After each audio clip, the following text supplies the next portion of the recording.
Voy a ver sus Biblias en el libro de los Hechos.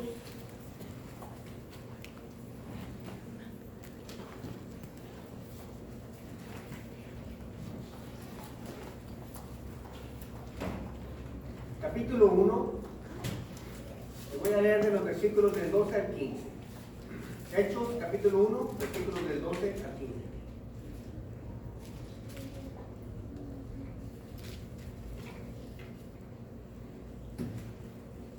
Así dice la palabra del Señor. Entonces regresaron a Jerusalén desde el monte llamado de los Olivos, que está cerca de Jerusalén, camino de un día de reposo. Cuando hubieron entrado en la ciudad, subieron al aposento alto donde estaban hospedados Pedro, Juan, Jacobo y Andrés, Felipe y Tomás, Bartolomé y Mateo, Jacobo, hijo de Alfeo, Simón el celote y Judas, hijo de Jacobo. Todos estos estaban unánimes, entregados de continuo a la oración, junto con las mujeres y con María, la madre de Jesús, y con los hermanos de él. Por aquel tiempo, Pedro se puso de pie en medio de los hermanos. Un grupo como de 120 personas estaba reunido allí. Hasta aquí voy a leer. Pueden tomar sus lugares, por favor.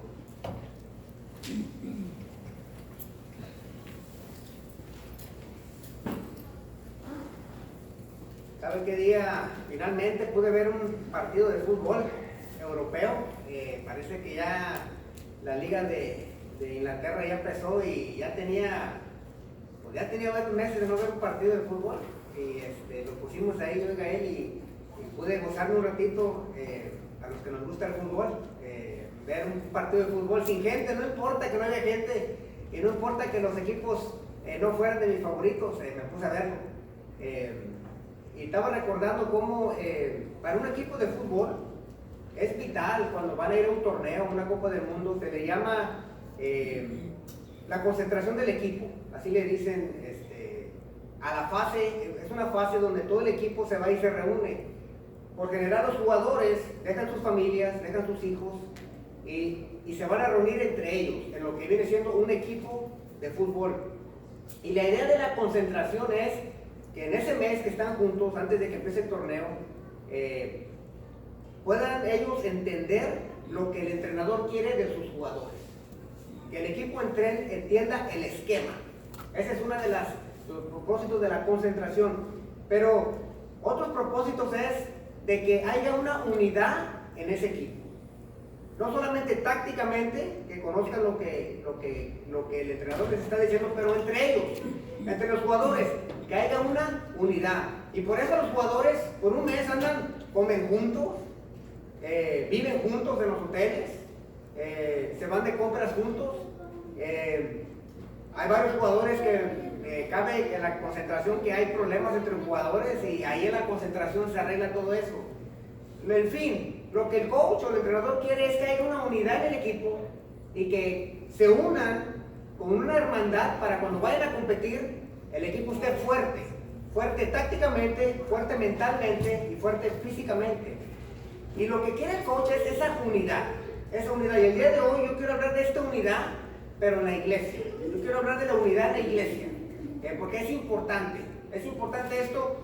Y el día de hoy voy a sacar el estudio del libro de Hechos. No voy a caer en una sección. Vamos a ir viendo varios versículos en el libro de Hechos. Pero el día de hoy yo quiero hablar de las características de una iglesia unida. Las características de una iglesia unida. Queremos ser una iglesia unida. Que podamos pasar cosas buenas y cosas malas juntos, unidos. Que no nos estemos desboronando. Que estemos unidos siempre en Cristo. Pero yo quiero ver el libro de los Hechos, porque el libro de los Hechos es cuando empieza la iglesia. La iglesia llega el día de Pentecostés, y el día de Pentecostés reciben el Espíritu Santo, y de ahí en adelante empieza lo que nosotros llamamos la iglesia. Y aquí es donde yo me quiero concentrar el día de hoy. Y la sección que les leí es después de que nuestro Señor Jesucristo asciende a los cielos. Dice que aquí están los discípulos, ya en este momento ya se les puede decir apóstoles, están con los seguidores de Jesucristo. Nos dice el texto que estaban reunidos un grupo como de 120 personas. Y aquí es cuando empieza la iglesia. Yo me quiero concentrar el día de hoy aquí y quiero leer mi primer punto aquí en el versículo 14. Dice: todos estaban unánimes, entregados de continuo a la oración. Y mi primer punto aquí es, una iglesia unida se reúne en oración con sus miembros y por sus miembros. Amén. Una iglesia unida se reúne en oración con sus miembros y por sus miembros. Ahora, cualquier iglesia debe de estar siempre en oración. Esto es un hecho, siempre. Nosotros como iglesia tenemos una noche de oración donde nos reunimos, pero no solamente oramos, espero que no solamente oramos los unos con los otros ese día, sino que las peticiones las tengamos en nuestros corazones. Tenemos que estar como iglesia unánimes en oración. Ahora, sí, es bueno orar por la nación, es bueno orar por otras iglesias, es bueno orar por lo que está pasando en el mundo, pero la iglesia local es la iglesia que nosotros atendemos, y la iglesia local tiene necesidades. Y no me refiero a necesidades financieras, me refiero a las necesidades espirituales de esa congregación, esa iglesia local. Y nosotros como iglesia debemos estar orando siempre, unánimes. Por general, siempre digo que tienen la idea de que el pastor está al lado de Dios y que lo va a escuchar a él, pero no, las oraciones, dice el Señor, que escuche a todos sus hijos, y debemos estar siempre en oración. Tenemos que estar en oración porque tenemos que tomar decisiones difíciles en una iglesia, como congregación. Siempre tenemos que estar en oración por eso, por el liderazgo de los miembros, hermanos, por el liderazgo, debemos de estar siempre orando por el liderazgo y por los miembros, espiritualmente hablando, en todos los miembros, en todas las iglesias. Les voy a decir algo que a lo mejor los va a sorprender, pero en todas las iglesias hay pecado, y tenemos que orar por los miembros y ese pecado con el que están batallando. Tenemos que orar porque hay miembros que se desaniman con los problemas del mundo. La oración es vital para la iglesia, pero tenemos que hacerlos todos con la congregación junta, pero también orando unos por los otros. Y vemos cómo cuando empieza la iglesia, ellos dicen que están en un cuarto y se ponen a orar. La oración es vital, una vez más. Cristo les había dicho que esperaran ahí hasta que llegara el Espíritu Santo, pero ellos no solamente esperaron por esperar, sino que se pusieron a orar.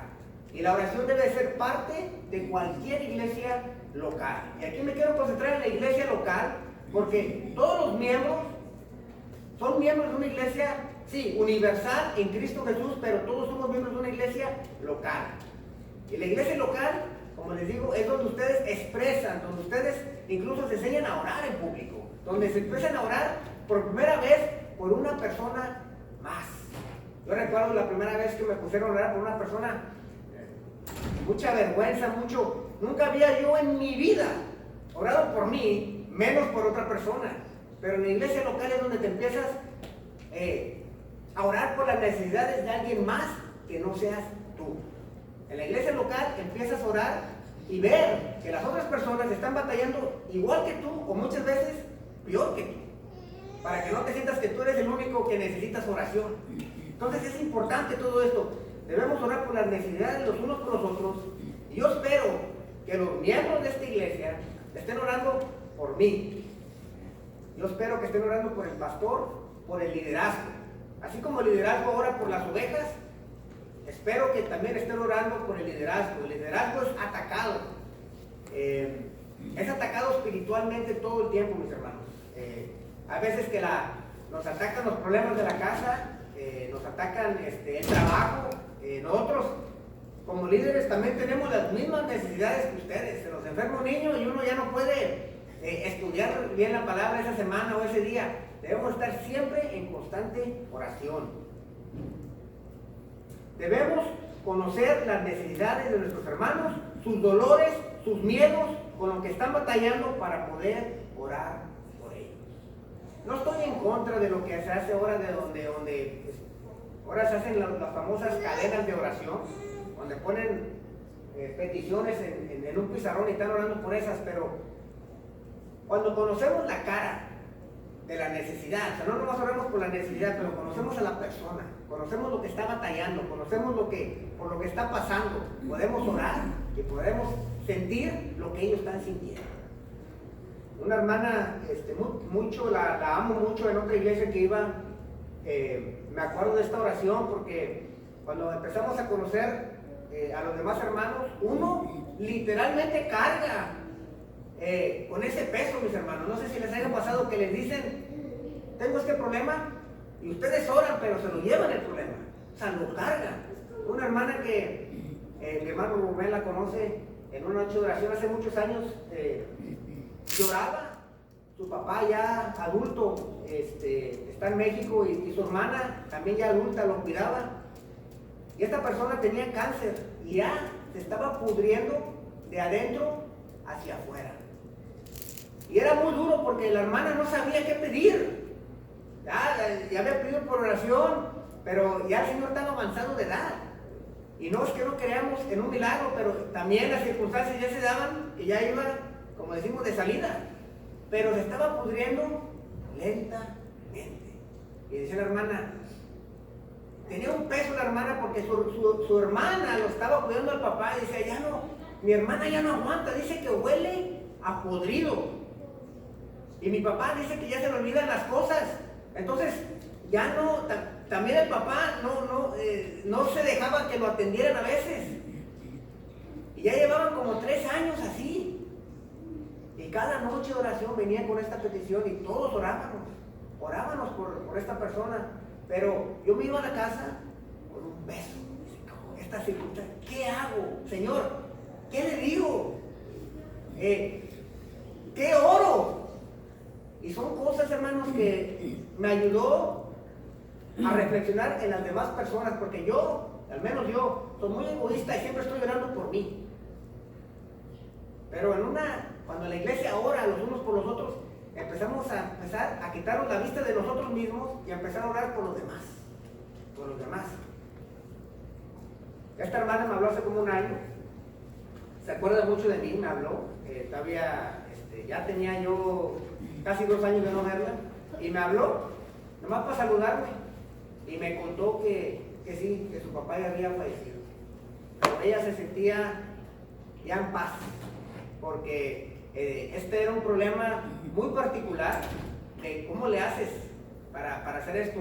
Pero las oraciones, hermanos, esa hermana la tengo en mi corazón, pero conozco muy bien esa petición. Esa petición salió del corazón.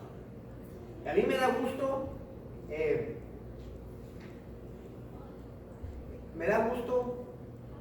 en la noche de oraciones conocerlos a ustedes. Me da mucho gusto conocer a mi familia espiritual. Porque ustedes, ahorita me tiene Dios con ustedes, y en estos 2 años que hemos estado juntos, ustedes son mis hermanos en este caminar hasta que el Señor nos hable. Y me da gusto conocer sus peticiones, me da gusto conocer las peticiones. Hemos orado por Esther, hemos orado por el papá de la hermana Nakari, hemos orado por la mamá del hermano Jesaí por su salud, hemos orado por Abraham Jr., hemos orado por los hijos de Jorge, hemos orado, y eso es lo que nos va a unir, hermanos, orar los unos por los otros. Y para mantenernos unidos, siempre debemos orar los unos por los otros, para que no haya rencor y que no haya cosas. Siempre la oración va a quebrar cualquier tipo de malentendimiento y rencor entre los hermanos. Y para permanecer unidos, así como la iglesia primitiva lo hizo, debemos siempre estar orando juntos y por cada uno de nuestros miembros. Amén. Amén. Debemos de identificarnos como una familia espiritual y debemos preocuparnos los unos de los otros como lo hacemos con nuestra familia carnal. Muchas veces yo sé que la familia carnal vivimos con ellos y nos preocupamos más, pero cuando oramos los unos por los otros vamos a sentir un peso por nuestra familia espiritual. Vamos a sentir un peso y nos vamos a preocupar cuando ellos nos digan, oye, me está pasando esto, ¿cómo te puedo ayudar? Y nos vamos a preocupar genuinamente por cada uno de nuestros miembros. Y así debemos de permanecer. Somos una iglesia unida, pero hay que continuar con ese patrón. Nunca dejar de orar los unos por los otros. Sí, oramos por nuestras familias, oramos por lo que está pasando en el mundo, pero la iglesia local, lo que el Señor quiere es que estemos unánimes en oración. Entonces, esta es una de las características de una iglesia unida, que los miembros oren juntos y por cada uno de ellos. Amén. Sabemos que el caminar cristiano es duro y difícil, pero eso no quiere decir que lo debamos caminar a solas y sin oración y sin exhortación.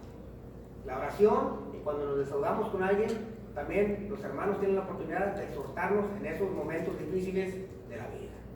Amén. Mi segundo punto está en Hechos, capítulo 2, versículo 1. Dice que cuando llegó el día de Pentecostés estaban todos juntos en un mismo lugar. Y mi punto aquí es: una iglesia unida espera en el poder del Espíritu Santo. Una iglesia unida siempre va a esperar en el poder del Espíritu Santo. Sabemos que el Señor les dijo que no se fueran de Jerusalén. Esta era la iglesia, pero la iglesia no movió ningún dedo hasta recibir el poder del Espíritu Santo. Y nosotros no podemos mover ni siquiera un dedo hasta que no recibamos el poder del Espíritu Santo. Entonces, una iglesia siempre está esperando, no en el pastor, no en el líder, pero juntos en oración, esperando la guianza del Espíritu Santo, para ver para dónde nos quiere mover el día de mañana. Parte de la oración de una iglesia es pedir dirección y discernimiento del Espíritu Santo. Sabemos que Cristo es la cabeza de la iglesia, pero Cristo dirige su iglesia por medio de su Espíritu Santo. Dice que no predicaron el Evangelio hasta que recibieron el Espíritu Santo. No empezaron a moverse. Pedro, en su primera predicación, lleno del Espíritu Santo, dice que 3,000 creyeron en Cristo Jesús. La iglesia no se mueve sin primero antes orar y discernir lo que el Espíritu Santo quiere de nosotros. Ahí en Hechos 16, no lo tienen que buscar, pero ahí en Hechos 16 dice que cuando iba Pedro y Bernabé, dice: así que las iglesias eran confirmadas en la fe y diariamente crecían en número. Pasaron por la región de Frigia y Galacia, habiendo sido impedidos por el Espíritu Santo de hablar la palabra en Asia. Y cuando llegaron a Misia, intentaron ir a Bitinia, pero el Espíritu de Jesús no se los permitió. Entonces, somos herramientas en las manos de un Dios poderoso, pero no nos mandamos solos. Tenemos que esperar la guianza del Espíritu Santo. Y el Espíritu Santo es el que empieza la iglesia, el que funda la iglesia, el que la dirige y la sostiene hasta el día de hoy. Y nosotros, yo sé que ustedes hemos dicho el ejemplo de la iglesia de nosotros, pero no fue casualidad esa primera reunión que tuvieron los líderes de esta iglesia. No fue casualidad cuando se reunieron y dijeron: hermano, vamos a orar para ver si empezamos aquí una obra. Esa no fue casualidad. Esa fue una obra interna del Espíritu Santo. Siempre decimos jugando, ¿no?, que el hermano Iván fue el que lo propuso, pero no fue el hermano Iván. El hermano Iván fue usado por el Espíritu Santo. Amén. Amén. Y todas las reuniones que hemos tenido de ahí, siempre hemos orado por la guianza del Espíritu Santo, hermanos. Y una iglesia siempre va a esperar primero: vamos a orar juntos, en conjunto, y esperar lo que nos tiene que decir la guía del Espíritu Santo. Así lo hizo la iglesia primitiva y eso no ha cambiado.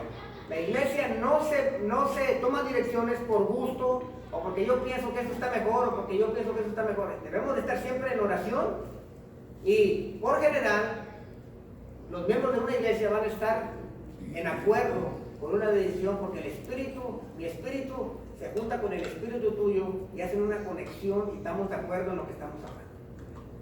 Así se dirige una iglesia. Estaba leyendo allá en un puerto en Italia, dice que se puede navegar, pero está peligroso porque es un canal muy estrecho entre rocas peligrosas y bancos de arena. Y con los años muchos barcos han naufragado y se han hundido. Dice que es un puerto que está en Italia, pero está muy difícil navegar por ahí, está muy rocoso. Entonces dice que los ingenieros pusieron en las montañas pusieron 3 palos con 3 luces, y que lo pusieron de cierta manera de que si el que está navegando, dice que se tiene que ver como una luz. Dice que si lo está viendo y se ve como una luz, va bien, no le va a pegar a nada. Pero dice que si el barco se le empieza a ir como palado y ve 2 luces, ya está en peligro.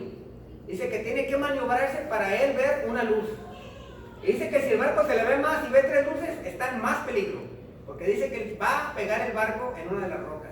Dice que tiene que navegar de una manera de que esté alineado y que nomás vea una luz. Dice que si sigue viendo una luz nomás y no ve tres o ni dos, va a llegar sin pegarle a las piedras. Y así es la iglesia.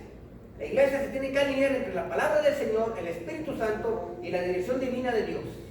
Tenemos que ver un solo ver, tenemos que ser de un solo sentir, y cuando veamos solamente una luz, esa es la dirección que debemos de tomar.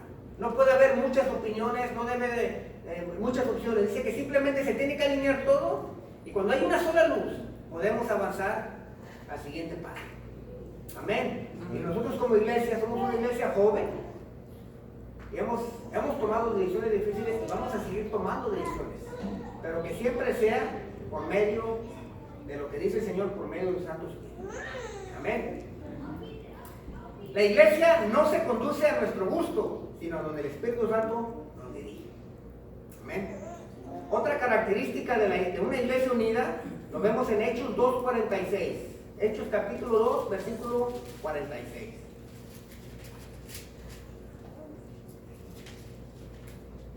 Dice ahí, día tras día continuaban unánimes en el templo y partiendo el pan en los hogares comían juntos con alegría y sencillez de corazón.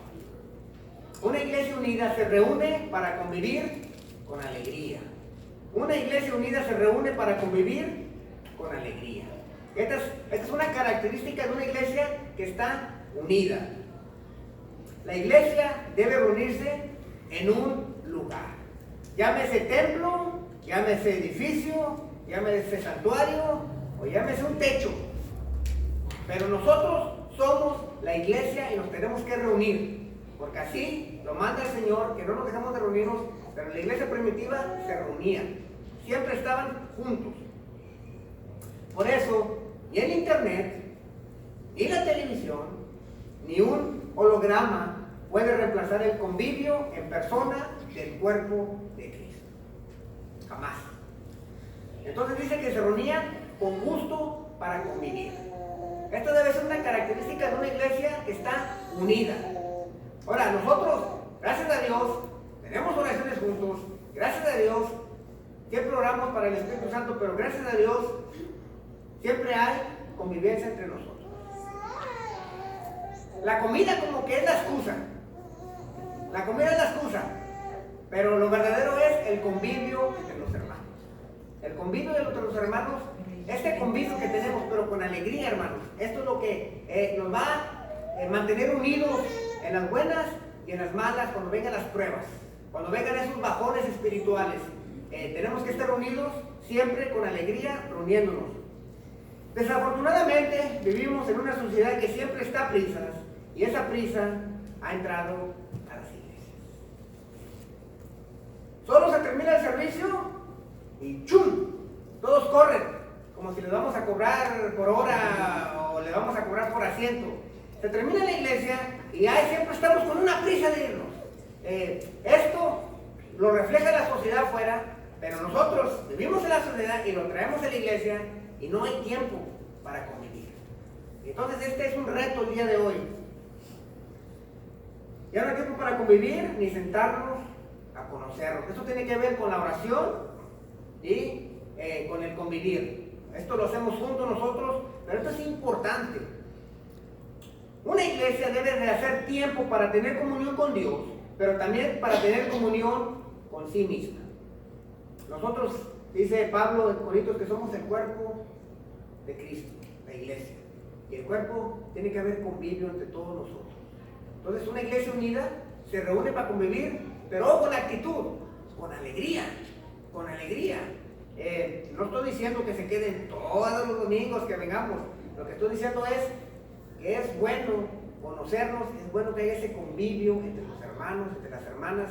Me da gusto que la siguiente semana las hermanas se van a reunir, que entre ellas también haya esa unidad, así como la que hay con nosotros los hombres. Obviamente la práctica va a ser diferente, ¿no? Nosotros hablamos del trabajo, de fútbol, pero las hermanas necesitan también ese convivio entre ellas, entre las mujeres. Y esto es importante para la unidad de una iglesia. Me da mucho gusto a mí conocerlos, tener la oportunidad de platicar y convivir con ustedes. he ido a visitarlos a sus hogares. Es bueno conocer a las ovejas. Es importante conocer a las ovejas. Me da gusto ir, conocerlos, en qué etapa de la vida están, conocer a sus hijos, conocer su situación. Todo esto es bueno convivir con una iglesia y siempre con alegría. Me da gusto que también tenemos aquí en la iglesia hermanas que les gusta convivir, hacer comida. Dios nos ha bendecido con las hermanas que les gusta hacer de comer y la verdad nos tienen chiflado a nosotros. Venimos, comimos, nos traen cake, pero todo eso es parte de esta unidad que debemos tener siempre como una hermandad. Entonces lo hizo la iglesia primitiva, pero también nosotros debemos de continuar todo esto porque nos va a ayudar en este caminar que estamos, en este caminar espiritual. El creer en nuestro Señor Jesucristo nos ha unido, pero el convivio nos va a ayudar mucho a mantener esa unidad. Amén. Al momento de recibir el Espíritu Santo, somos transferidos del reino de las tinieblas al reino de la luz y somos parte de la iglesia. Pero el convivio es importante, mis hermanos. Entonces lo practicó la iglesia primitiva y nosotros lo debemos seguir practicando el día de hoy. Hagamos tiempo, no se vayan corriendo siempre. Lo bueno es que nosotros tenemos el otro problema, de que nunca nos queremos ir, de que siempre las esposas dicen, hey, ya nos vamos, ya te vas, ya tienes 15 minutos despidiéndote, ya tienes 20. Ese es un bonito problema de tener en esta iglesia. Y por eso le doy gracias al Señor, por ese convivio que tenemos. Espero que siga. Y espero que entre más hermanos vengan, nos podamos incorporar a ese convivio. El siguiente punto está en Hechos 4, 24. Hechos capítulo 4, versículo 24.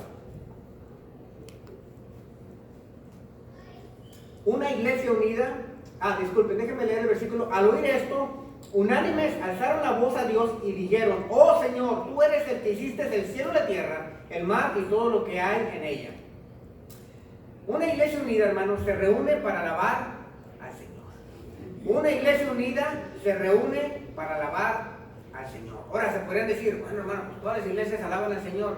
Sí, todas las iglesias hay un tipo de alabanza al Señor, pero no todos los miembros van a alabar al Señor. Y cuando yo me refiero a la iglesia, me refiero a ustedes, los miembros de las iglesias. Aunque el convivio es importante para la unidad de la iglesia, el convivio brota de nuestro deseo de reunirnos para alabar al Señor. La iglesia no es un lugar social donde tú te reúnes porque no tienes nada que hacer los sábados o los domingos. La iglesia se reúne para alabar a su Señor y a su Redentor Jesucristo. Ese es el propósito de venir a la iglesia. Sí. Con ese propósito venimos y con ese propósito va a haber oración y va a haber convivio con los otros hermanos, pero no vinimos a hacer, no tengo nada que hacer, vamos a visitar a fulanito a la iglesia.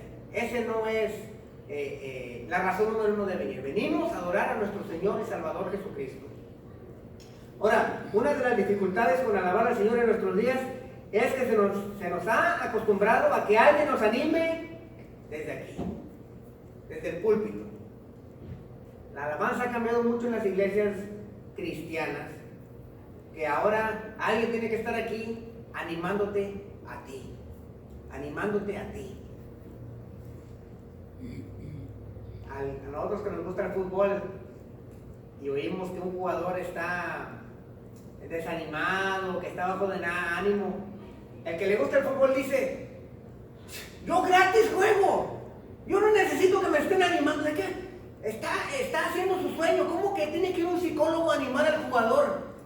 Si le están pagando, está haciendo lo que le gusta. Bueno, ese es el problema que tenemos los cristianos. Que necesitamos a alguien que nos anime, que está aquí y que, vamos hermanos. No debemos de necesitar a alguien que nos anime, mis hermanos. Si sabemos quién es el Señor y lo que ha hecho por nosotros. Debemos de venir con esas ganas de venir a adorar al Señor. A veces parece que la iglesia está en un velorio en vez de un culto de adoración. Parecía que en vez de venir a adorar a Dios, venimos a enterrar a Dios. Es una iglesia donde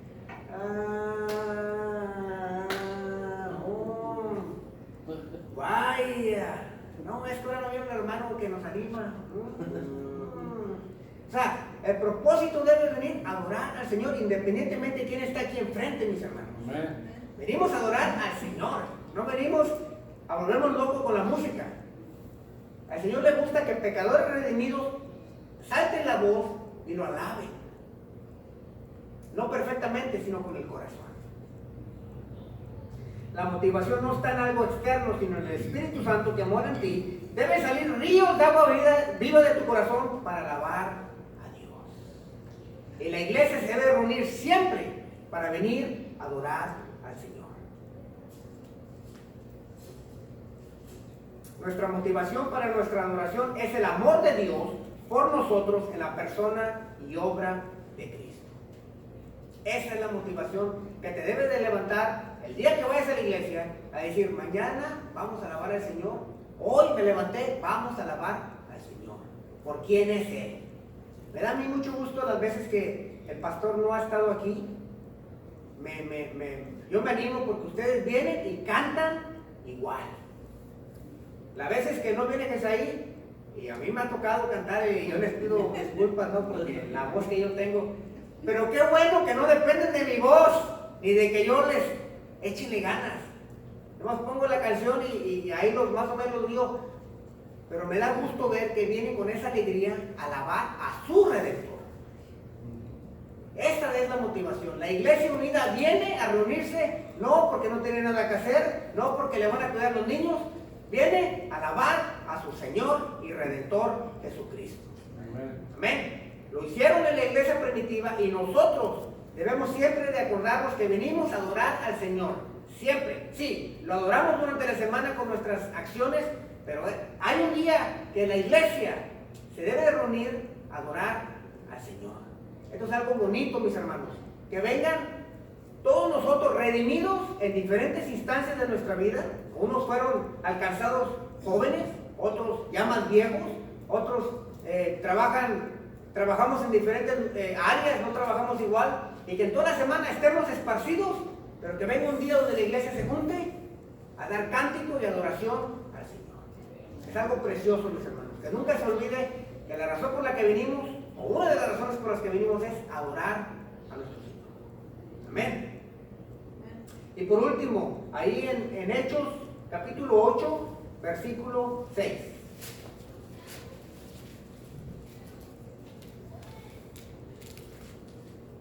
Dice así el versículo 6, y las multitudes unánimes prestaban atención a lo que Felipe decía al oír y ver las señales que hacía. Aquí mi punto es, una iglesia unida se reúne para escuchar el mensaje de Dios. Una iglesia unida se reúne para escuchar el mensaje de Dios. Ahora, aquí también, en el día de hoy, el mensaje de Dios está peligrando. Ya casi no se predica la palabra, ya no se expone. No se expone la palabra, no le dan tiempo a la palabra. Se ha disminuido el tiempo de la predicación y la enseñanza para poder hacer otras actividades. No estoy diciendo que la predicación debe durar 1 hora. No, depende del tema. Hay temas que los puedes dar en 15 a 20 minutos, pero hay temas que no se pueden dar en 15 a 20 minutos. Mi punto aquí es que quiere meter todo en un espacio reducido de tiempo, que siempre lo que llega sufriendo es la predicación, la palabra. Dice el versículo que prestaban atención, dice que llegaban, estaban unánimes prestando atención a lo que decía Felipe. Se ha cortado el tiempo de la palabra, se han metido otros tipos de ministerios a las iglesias. Y yo he ido a iglesias donde la música dura 1 hora y la predicación dura 20 minutos. He ido a iglesias donde la oración dura 1 hora y la predicación dura 15 a 20 minutos.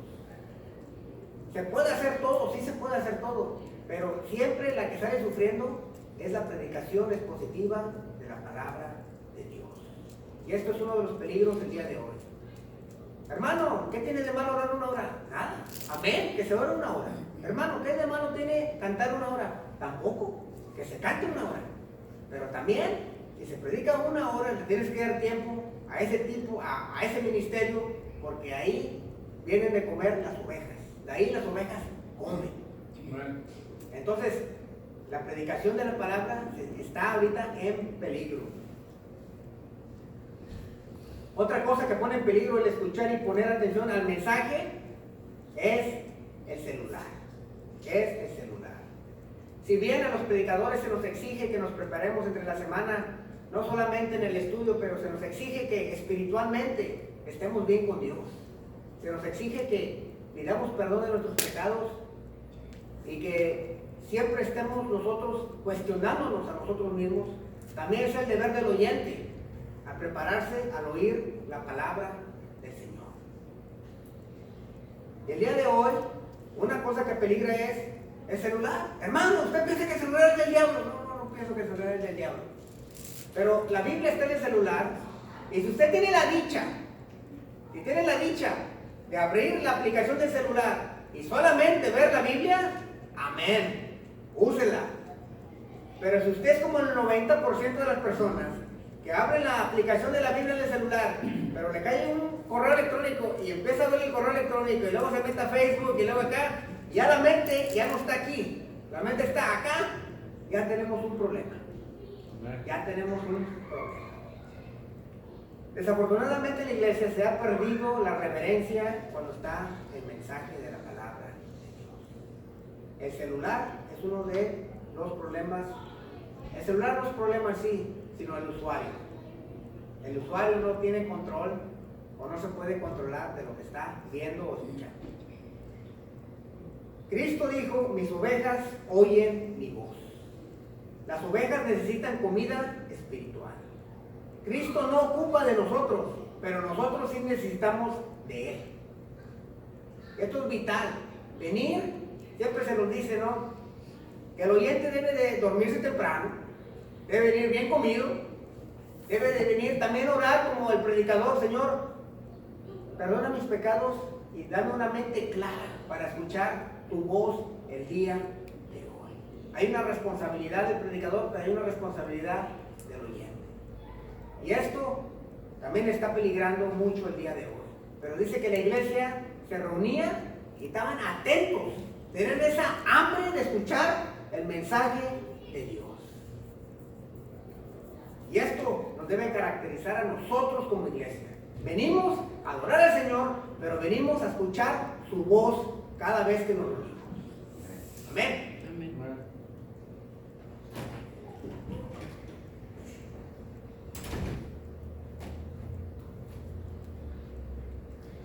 Y esto lo digo no porque es una regla en la iglesia, sino que lo digo para que estén ustedes conscientes, hermanos. Son 6 días que están en la casa, viendo Facebook, tele, y 1 hora que le damos al Señor los domingos, pero no se la damos por completo. Estamos en el celular, o sea que no le estamos dando ni siquiera ese tiempo al Señor. Esto es una responsabilidad de todas las ovejas. Y esto también es algo hermoso. Dice que el pastor, cuando lleva a las ovejas, que las lleva a comer, dice que las deja que anden libres, a que anden comiendo, pero cuando el pastor se las tiene que llevar, dice que les habla. Ellas ya saben cómo él les va a hablar, dice que les habla y se reúnen y donde él camina, las ovejas van. Y aquí también quiero que se queden con la misma imagen que les di. Nosotros somos ovejas y necesitamos dirección en nuestra vida. Andamos regados entre la semana haciendo las responsabilidades de padre, de madre, de nuestros trabajos, y venimos a reunirnos 1 vez a la semana a escuchar la palabra del Señor para ver para dónde nos quiere dirigir.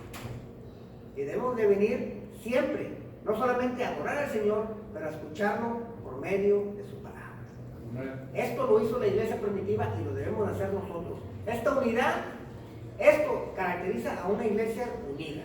Venimos a escuchar al Señor, venimos a adorarlo, venimos a convivir con nosotros mismos, venimos a orar y todo lo hacemos en el poder del Espíritu Santo. Amén.